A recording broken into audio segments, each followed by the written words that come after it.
How you doing? I'm Sean Sherman. I'm the developer of the Reset System. My name is Jonathan Lowson. I'm the Director of Education of the Reset System.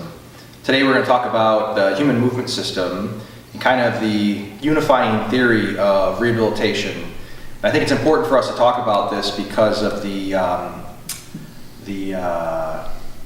there's multiple systems out there that claim results. Mm-hmm. And when we talk about results, we're looking at joint output or just movement output as the outcomes.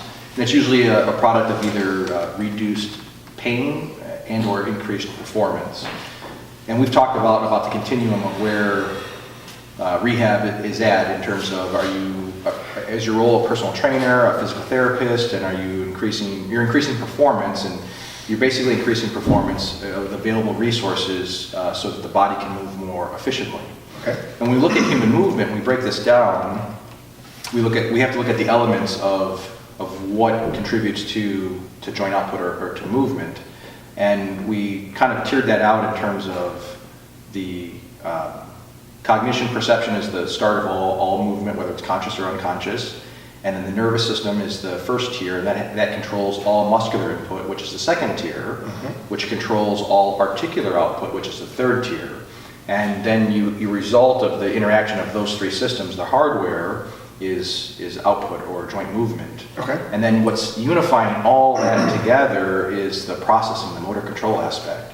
So it's the afferent information that's being sent from the articular system back to the nervous system, and from the muscular system back to the nervous system, and from the nerves themselves back to the nervous system, and that processing that leads to that output.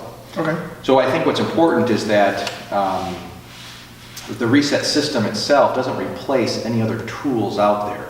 And when we talk about tools, we're talking about tools that are used to affect certain components of that system. Mm-hmm. So are you utilizing manipulation to change articular relationships? Are you influencing manual therapy to influence fascia at the articular level? Are you doing massage to influence tissue response at the muscle level? Are you doing neurokinematics or neurodynamics in terms of neuroflossing or to affect the nervous tissue? Or are you utilizing tools or tool sets that affect the motor control aspect? And I think most systems out there right now are utilizing some level of tissue intervention. So affecting hardware properties to affect joint output.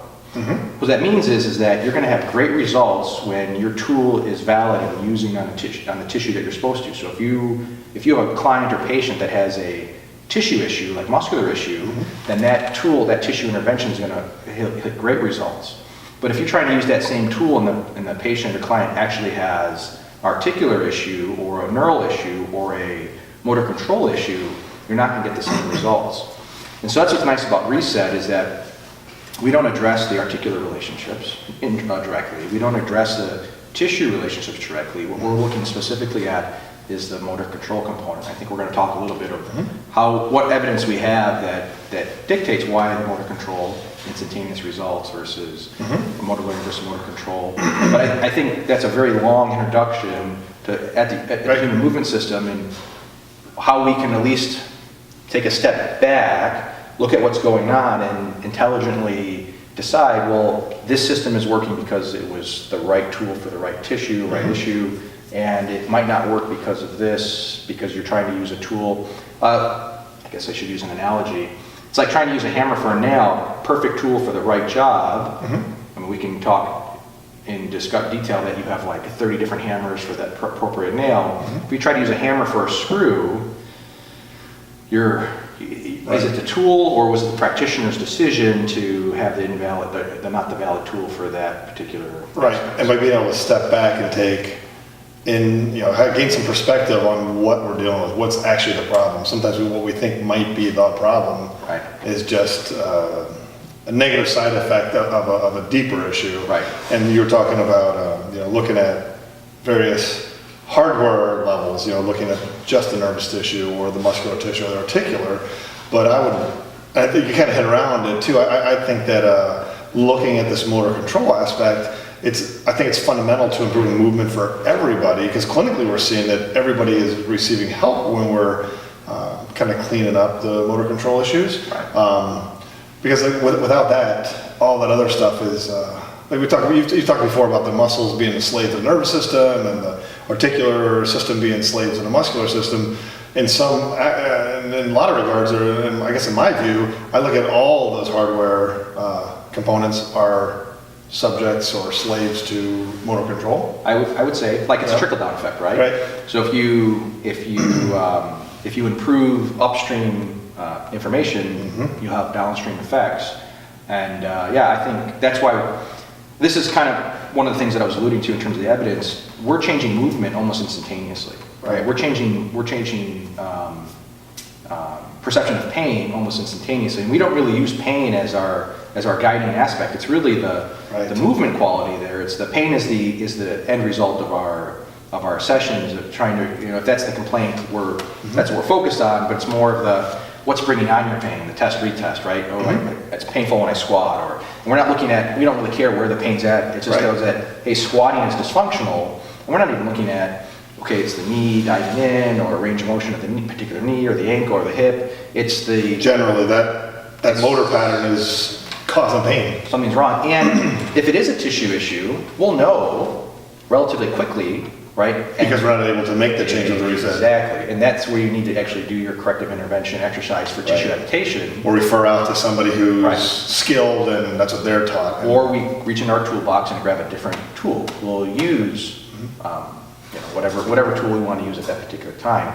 But our thought process is that we want to clear all the motor control dysfunction, set the stage, set the foundation. Exactly. Because if you have a motor control dysfunction and you're trying to work on a tissue issue, you're trying to work on a symptom of a deeper issue. Right, and that echoes very, very similar to what I tell a lot of my clients. I always say, look, I'm not trying to take you out of pain. I'm not trying to make you jump higher. I'm not really trying to change those outputs, but if we have the right process of cleaning up motor control, those are just expected outcomes that we should see change. Right. So that's very much mirrors what I tell a lot of people. Because it's not that reset doesn't affect tissue components. This is indirectly affecting. Indirectly, right? Because the whole thing is that if you're not making instantaneous changes, you're not working you're working at a tissue level, not a motor control level. Right, and the way you say that is because to increase hypertrophy of a tissue, if it's a new trainee, you're talking what? They say 6 weeks exactly. Maybe it's a little bit less, but it's not in 3 days. Right. You're talking weeks and months. Right, because I always love that. I love when I sit through like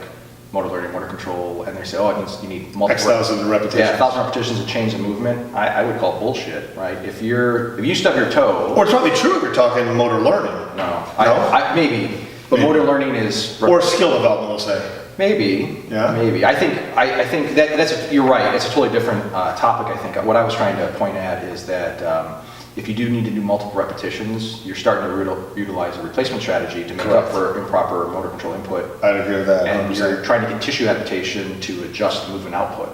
Versus the example I was going to use is it doesn't take 1,000 repetitions for your body to stub your toe, change of resources, change of afferent information, and now you have altered movement. Exactly. Right? So to argue that doesn't work in reverse would be erroneous, I think. Absolutely. I use that example all the time with people. I'm like, okay, so you stub your toe, where did you take your limping lessons? Your body knows what to do. It automatically locks into it. Resources came So offline. that's a good point. If we can then address those missing motor control resources, why can we not see that instantaneous change? Right. And you and I both know that is possible because that's what we're used to seeing and delivering with reset. If we don't see those immediate changes, yes, that's when our red lights come out and saying, hey, you know what? Yes. It actually may be a tissue aspect. And it might be temporary where it's an acute phase of inflammation and you need things to calm down. Correct. Different tools to address those particular issues. And then let's say inflammation is down, now it's altered tissue relationships. And so, but again, I would never work on a articular issue unless the muscular system was addressed. I would never work on a muscular system unless the nervous system was addressed. And I would never work on a movement system unless the...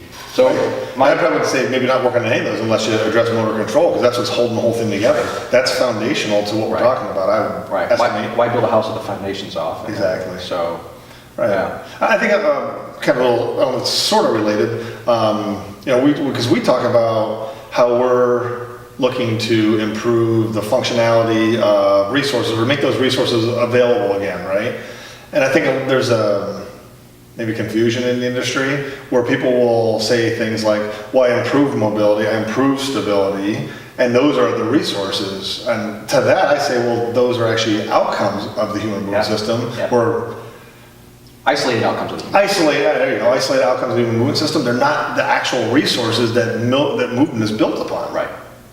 Those are just like windows into, like, that's why range of motion has become such a popular aspect, is that you're able to measure joint output and see then if there's, correct. So whether you're looking at like active range versus passive range, or looking at stability through passive, those components are the best observable tools they have to the function of the motor system. But those are like isolated components. How is that integrated into function? Exactly. And well, go ahead. Well, I was gonna say too, and it's not that we're not saying that we shouldn't be interested in improving outcomes. Those are expected. That's expected. If we do things well, that's expected. But I would always say that if we're so focused on your outcomes, I find it really difficult to go from faulty outcomes to then theorize what is the immediate precursor to those faulty outcomes, and what was the precursor to that, and that. So what all it ends up being is a guess on top of a guess on top of a guess. And I would say, like, okay, so you have back pain. Of all the people I've ever worked with, I've never seen two people have the exact same presentation of not symptoms, but faulty inputs into the human movement system. It's like the Rubik's Cube analogy, right? Yeah, right. Exactly. So it's like looking at, if we look at the body can instantaneously change its motor program based on the available resources, if resources come offline, and not that tissue damage, just pain, blocking afferent information, resources change, and the body has to recalculate its software because hardware has changed. That happens. There's so many tiers, there's so many levels of compensation that the body can start to take on. Yes. And what we're doing with Reset is reverse engineering.